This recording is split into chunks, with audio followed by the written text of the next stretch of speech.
This is RC. It's your girl K. Marie. It's your girl Lady. And I'm Sirr, and you listening to 2020. 2020. 2020. 2020. 2020 podcast. 2020. I did that one for you.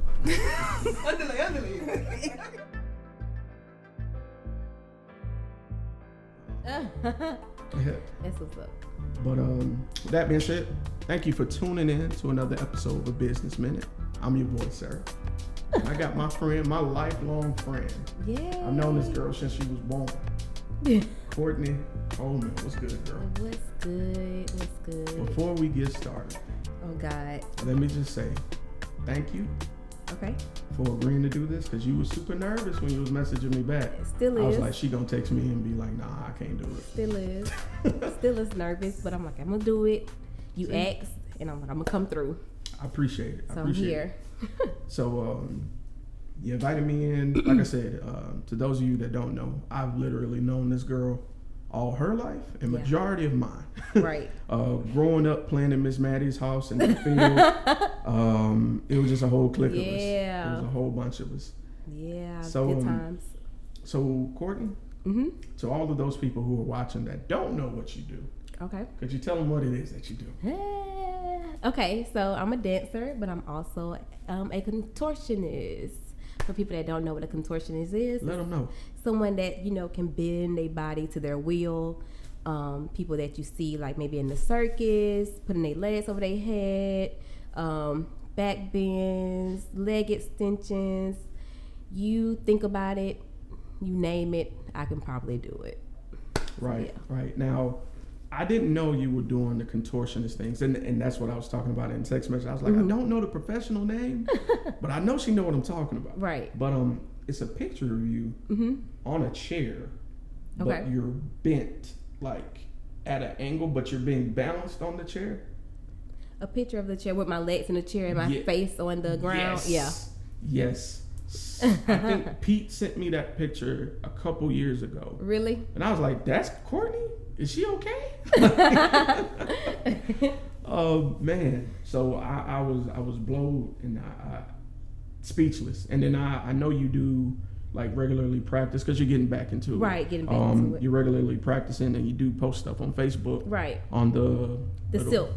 I ain't know what Yeah. to call it. I'm glad you said it. But yeah, man, you a beast, dude. Oh, thank you. I'm trying. Look, I have a long way to go, but I'm getting there, and I'm happy about my growth and improvement.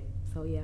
Okay. Well, I'm glad you said that because that brings me to my first question. Okay. All right. What really inspired you to start, well, one, dancing, and two, wanting to be a contortionist? With dancing just kind of came naturally. Also with contortion, like I was dancing at Culture Black and White. I was around 7 or 8 years old. Okay. Culture Black and White was held at Bishop State a long time ago. I don't know when they ended the program, but that's where I started doing ballet. Okay. And I don't know, I just started moving my body in certain ways, and people was like, oh, I can't do that. I assumed that everyone around me could do, what I could do. And so I just started doing it more on my own, and I was doing the ballet and the... Don't hit the table. Oh, I'm sorry. And I was doing the ballet, with the program. So I fell in love with dance. Then I started doing it more at home. I started doing more contortion at home.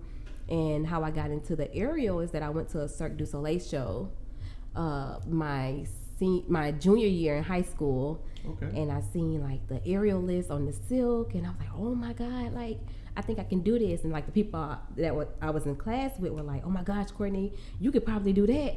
And so it made me feel like, oh my gosh, I probably really can do this. So ever since then, like that piqued my interest in wanting to study or train or do something with aerial and silk or whatever. So here I am now after school, still practicing and just doing it for fun, learning more about it. And yeah. Okay. Oh, my baby. Oh. You Well, hear him. So, I guess in total amount of years, how many? So, would it be safe to say that you've been kind of in this for over 20 years? I guess. Dancing, yes. On and off. On and off. It hasn't been consistent, but yeah, on and off. Okay. All right. So, on getting from high school, doing dancing to now, Mm-hmm. were there any obstacles along the way? Oh, God. Yes. Mastering this. Yes. So many obstacles because when I finished high school, I knew I wanted to dance, but I was afraid to pursue dance. I was like, okay, one, am I good enough to actually make a career out of this? Okay. And then second, it's like you have people in your ear like, you can't make dance a profession. Like, who does that? Like, no, you need to do something more concrete. Like, you need to be a doctor or a teacher or a dentist or a lawyer. So me pursuing dance coming out of high school kind of seemed unrealistic at the time. Okay. So I went to Jackson State University first, majored in biology, pre-dentistry. Yeah, and I love biology. That's why I did it, because it's my favorite subject. But I was like, once I got the chemistry, I was like, wait a minute. No, this is not for me. Like, this is not what I want to do. So then I changed my major like another 4 times. Yeah. Don't feel bad. Right. Don't feel bad. Like, I was social work at one time. I did do theater for a second. I did elementary education. Like, I was undecided for like 2 semesters or a semester and a half or whatever. Like, I really 3 years of trying to decide what I wanted to do, because ultimately I wanted to dance, but I was just taking the scenic route. So I finally said, you know what? I'm going to pursue what Courtney want to do and be happy, with my decision. No one else has to live with this decision to follow their dreams. Mm-hmm. I have to live with it, so I want to be happy. So that's what I did. I dropped out of Jackson State. I moved home, and the next year I was enrolled at Alabama State, starting to get my dance degree. All right. There's nothing wrong with that. I think that's that was important. The first obstacle. Well, yeah, I'm sorry, what you were saying? No.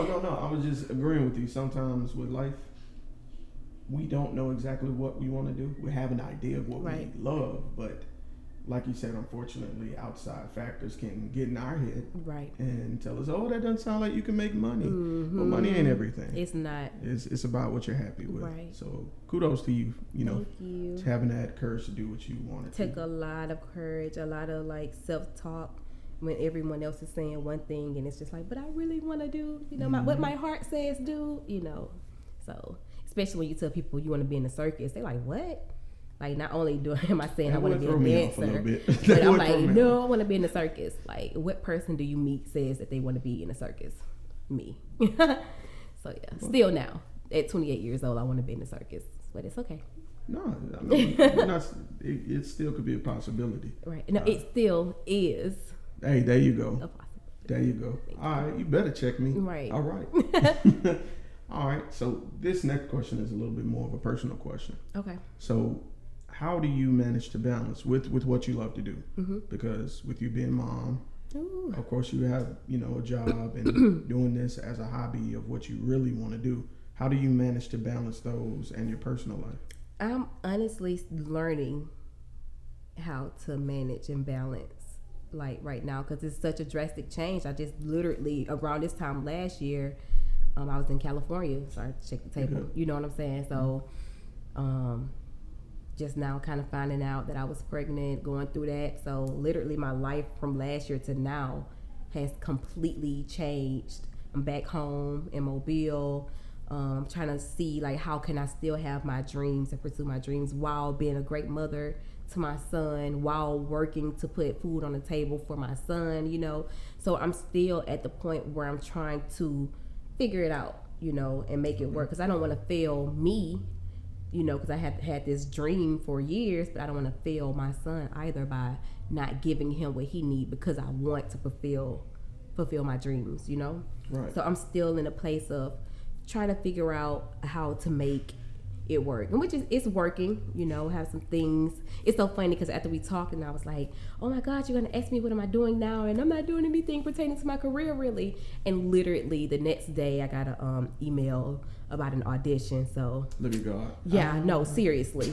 So hopefully, fingers crossed. I don't want to talk about it too much because I don't want to jinx it, but so we'll see. But yeah, so I'm trying to figure it out now, I'm just going with the flow, really. Okay. If that answers your question. No, it does, because everybody's life is different, so everybody's answer is different. Right. So there is no right or wrong answer in that course. It's just how you are managing it, you know. So. And he's 7 months now, and I'm just now getting to the point where I'm comfortable with saying and admitting to myself that I'm figuring it out. You know, like you feel like you have to have an answer when somebody asks you certain things, but it's like, no, it's okay to say that you're figuring it out. Like you new to this. This is completely new for you. So yeah. Right, because plenty of people we know have been in that same position. Yeah. And it's no shame whatsoever. Yeah. All right. So my next question is more of a positive one. Okay. So of all the memories that you've accumulated over these last years, if you had to choose one that really reminded you of why you love, you know, dancing, why you love, you know, being a contortionist, does one really stand out that's like, yeah, this is why I do it?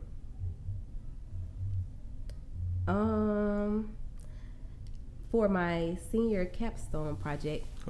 Let's go. It was my first aerial performance.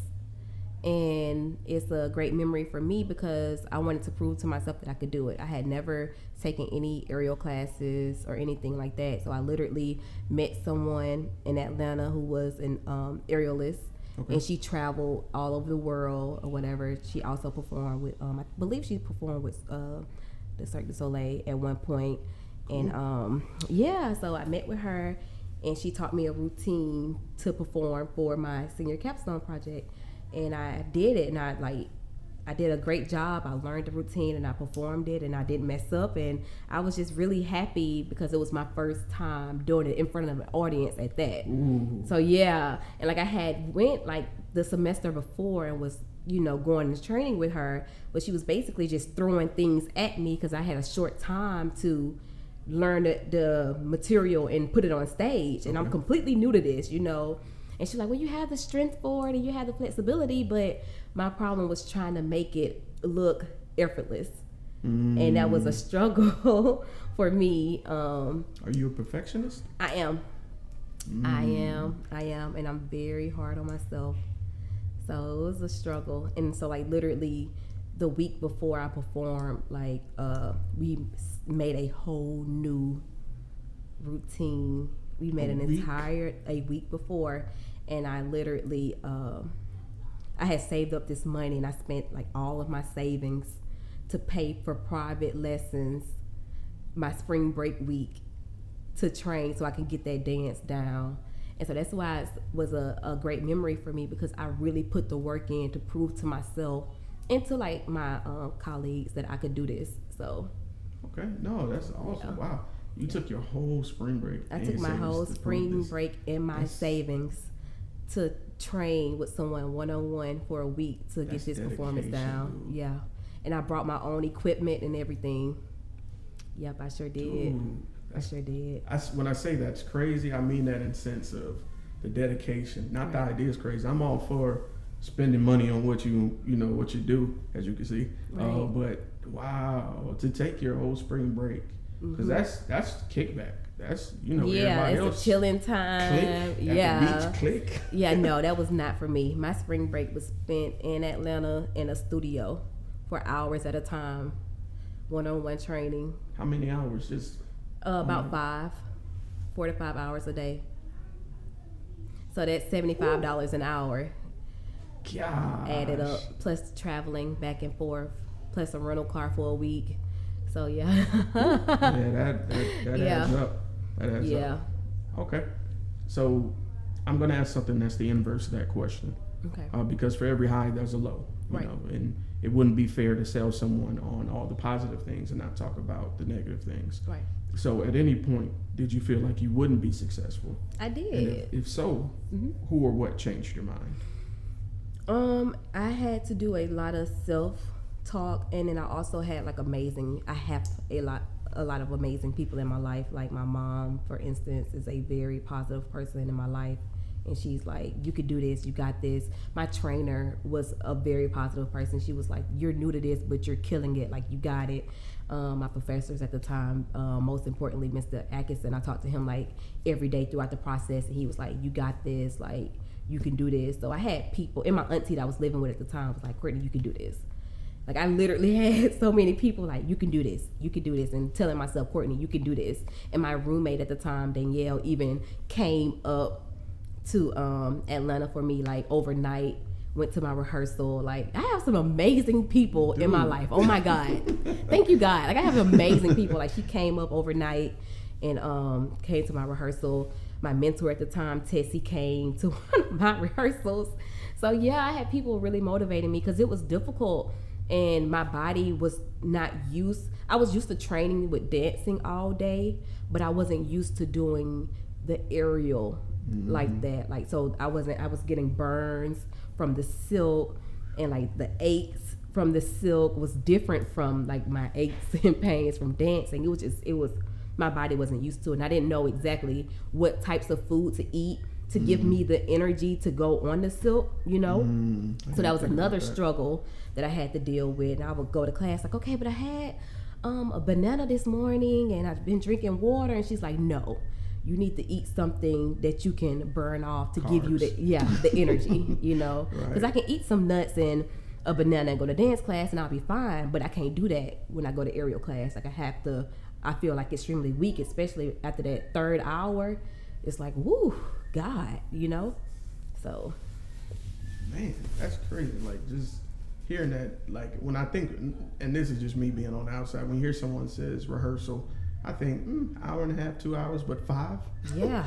That's technically a part-time shift, dude. Like. Right. I put in work. That week, not to say, I mean, I put in work in a lot of other things too, but that week specifically, like, I put in work. I was like, this, you said you was going to do this, you do it.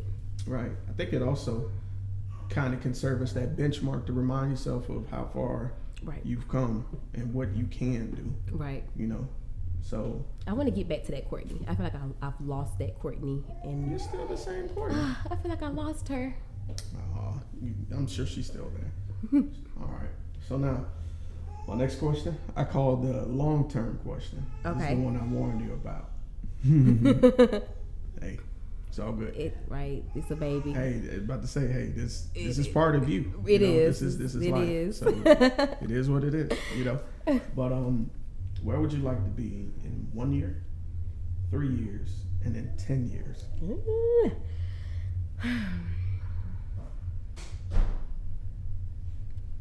Can I go backwards? Can Sure. I start with 10? Sure. Absolutely. Let me see. And take your time. I can edit. Okay, so I can't take my time. I'm 28 now. By the time you're 38. By the time oh God, I'm gonna be 30. Oh my goodness, this I'm 32. Oh my God. Dude. But I feel like I haven't accomplished anything. Oh my goodness. So hopefully, by the time I'm 30, I don't want to be in Mobile anymore. I want to come back. I love visiting Mobile, but hopefully. You get it. Yeah. I've been here for 7 months and it's just like, okay, no, gotta go. Please get me out of here. But hopefully in a year I can see myself. I'm gonna claim it. I'm gonna speak it into existence. I'm gonna be in a different state, a different city. I'm gonna be a part of somebody's dance company. Okay. My son is going to be well taken care of, whether if because we have a kind of communication where we know that if I do move somewhere else, because we know that I'm not staying here, we can set my son up in a place where we can do traveling back and forth. Yeah. So hopefully he can be in the same city and state as me, but if not, we do have preparations for him to, you know. Yeah, we have a plan for that. So hopefully I will be in a different city, a different state, dancing in somebody's circus or somebody like contortion or acrobat company or whatever in a year. In a year. Okay. Yeah. Especially with this audition coming up. So that's what we're hoping for. All right. Claim it. There's nothing wrong with that's that. what we're claiming that. In 3 years. Let's do it.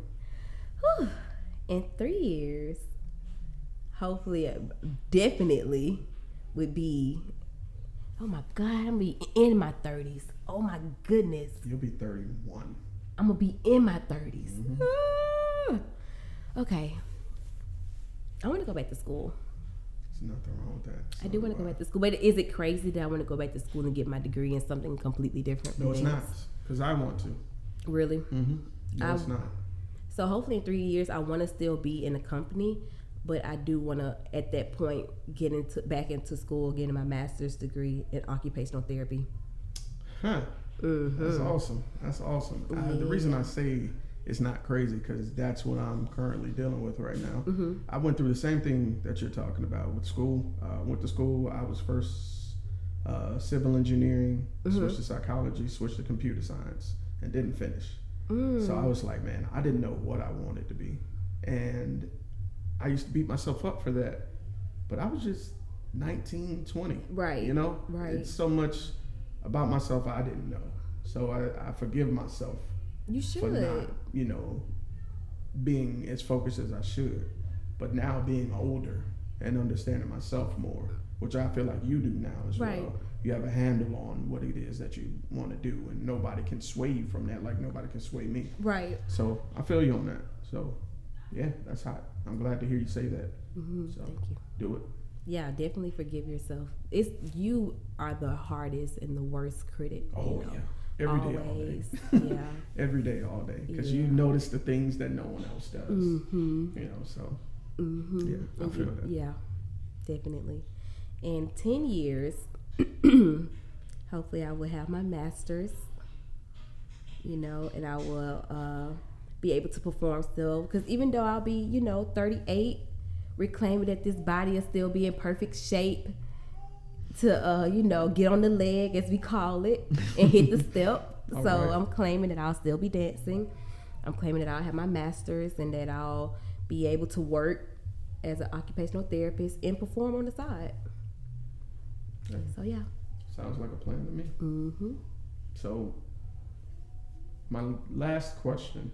Okay. And you've done great. Am I? Yeah. I've been worried. Really? I had anxiety and was super nervous about this. Really? You sound like you're talking to me. You sound like you're actually sitting down enjoying the conversation. You okay, that's good. That's good.